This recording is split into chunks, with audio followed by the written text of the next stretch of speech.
అపోస్తలుల కార్యములు మొదటి అధ్యాయం 14వ వచనంలో మనం చూస్తే, వీరందరూ అంటే శిష్యులు, స్త్రీలు, యేసు తల్లి అయిన మరియా ఆయన సహోదరులు ఏక మనసుతో ఎడతెగక ప్రార్థన చేయుచుండిరి.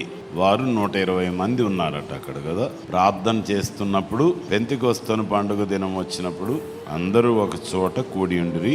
వేగముగా వీచు బలమైన గాలి వంటి ఒక ధ్వని ఆకాశం నుండి అకస్మాత్తుగా వారు కూర్చుండి ఉన్న ఇల్లంతయు మరియు అగ్ని జ్వాలల వంటి నాలుకలు విభాగింపబడినట్టుగా వారికి కనబడి, వారిలో ఒక్కొక్కని మీద వ్రాలగా అందరూ పరిశుద్ధాత్మతో నిండిన వారై ఆత్మ వారికి వాక్శక్తి అనుగ్రహించిన కొలది అన్య భాషల్లో మాట్లాడసాగారు.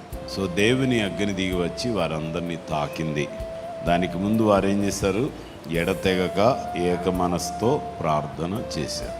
సో ఇప్పుడు కూడా ప్రార్థన చేస్తున్నారు. ఇక్కడ ఒక్కొక్కరు, 2, 3, 4, 5 కొన్ని సమయాల్లో ప్రార్థనలు చేస్తున్నారు. 7 to 9 మార్నింగ్ ప్రార్థన చేస్తున్నారు, 10 to 11 చేస్తున్నారు, ఈవినింగ్ 7 to 9.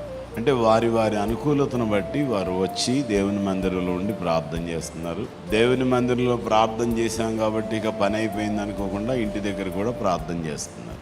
సో మీరేం చేయాలనుకుంటున్నారో ఆలోచన చేయండి.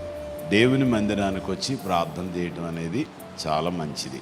ఇంటి దగ్గర చేయొద్దని కాదు, ఇంటి దగ్గర చేసేది మానకుండా అదనంగా దేవుని దగ్గరకు వచ్చి ప్రార్థన చేయాలి, మందిరంలో ప్రార్థన చేయాలి. 2 Chronicles chapter 7 verse 14, 15, 16.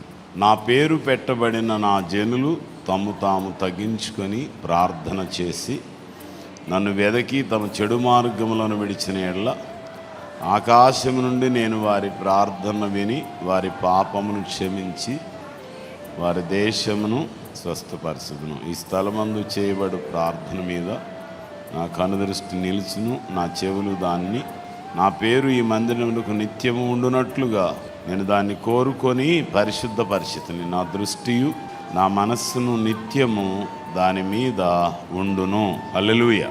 ఈ మాటలు మీరు అందరూ గుర్తుపెట్టుకోవాలి, చదవాలి, దేవుని మందిరానికి రావాలి. దేవుని మందిరంలో ఉన్న ఆశీర్వాదం చాలామందికి ఇంకా అర్థం కాక, పర్వాలేదులే నేను ప్రార్థన చేసుకుంటున్నానులే అనుకుంటారు. చేయండి, ప్రార్థన చేస్తున్నారు, చేయట్లేదని నేను చెప్పట్లేదు. కానీ దేవుని సన్నిధికి వచ్చి మనం అనేక విషయాలు ప్రార్థన చేయాలి.